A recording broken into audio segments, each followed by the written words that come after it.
What's up YouTube, this is Fake coming to you today with another deck profile, and today I'm going to be showing you my Chaos Ninja build.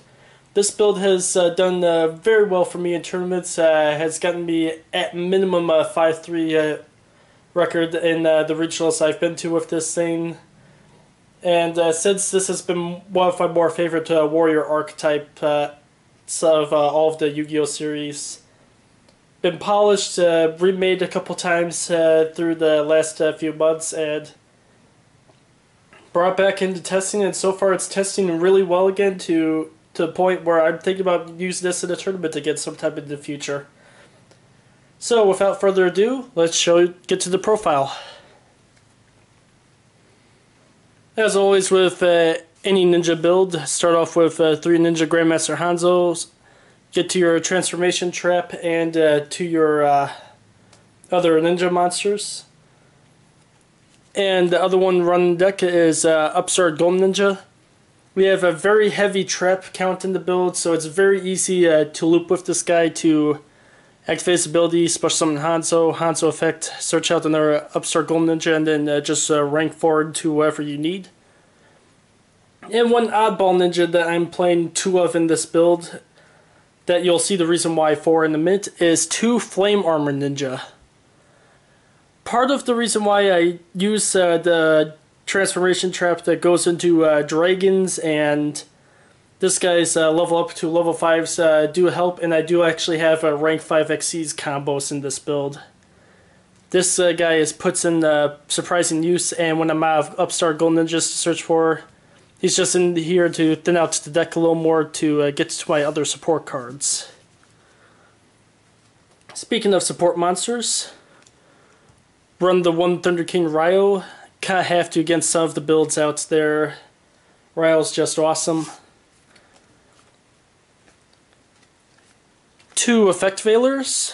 Effect Veiler negates effects. They're rampant out there. Effect Veiler still has some worth.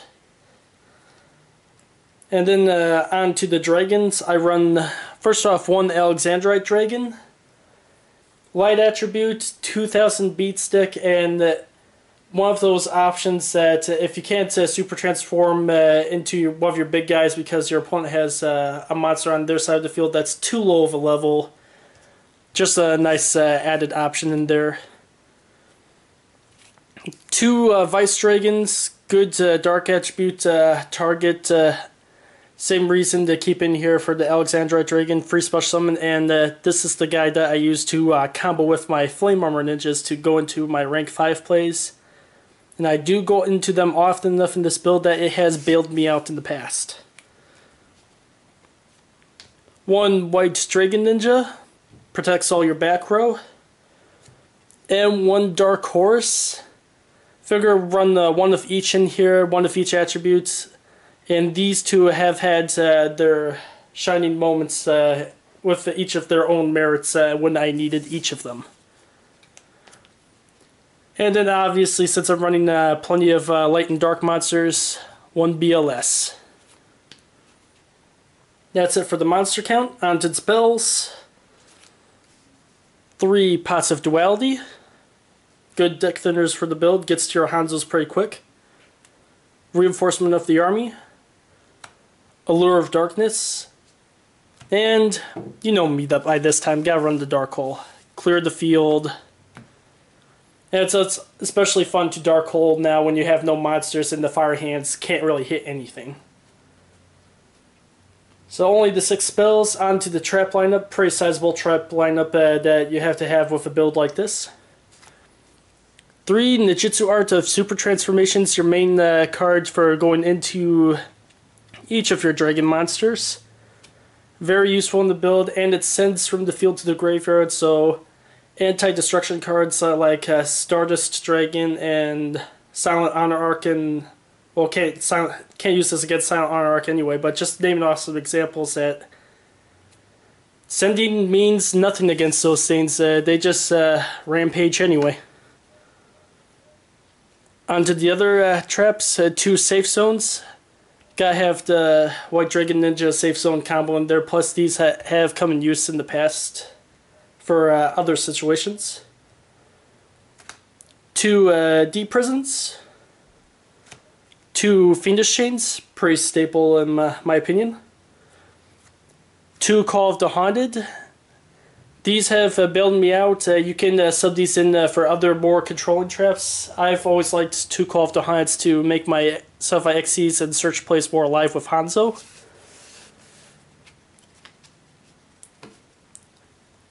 Then the last trap I run 2 of are 2 trap stuns. In case you're coming into the game late to this format, back row is a thing. Trap stuns just stun the board, make you go off into your heavier hitting moves, and they're just needed in a trap heavy build like this. And then for the 1-ofs, I run 1 Mirror Force, 1 Compulse, 1 Bombless, and 1 Torrential Tribute. Thinking about putting Solemn Warning in this build as well, maybe sub out 1 of the Call of the Haunted, but so far it's testing well without it. I might throw it in to test with that later, just see how I feel. That's it for the main deck. On to the extra deck. Start off with 1 Heartland Draco, Daigusto Emerald, Regna Zero, Black Ship of Corn, 2 Honor Arcs. I'm not sure why, but Honor Arc has always worked for me in the past at 2 and has bailed me out as well. And Gaga Cowboy for the first batch of rank 4s. On to the others. 1 Maestroke, 2 Blade Armor Ninjas, run tons of warriors in this build.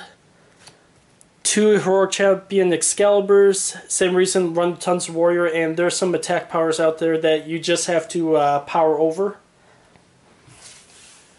And then for the rank 5s, for your Flame Armor Ninja Vice Dragon combo, run 1 Wind Up Arsenal as a Rai-Oh, good against back row.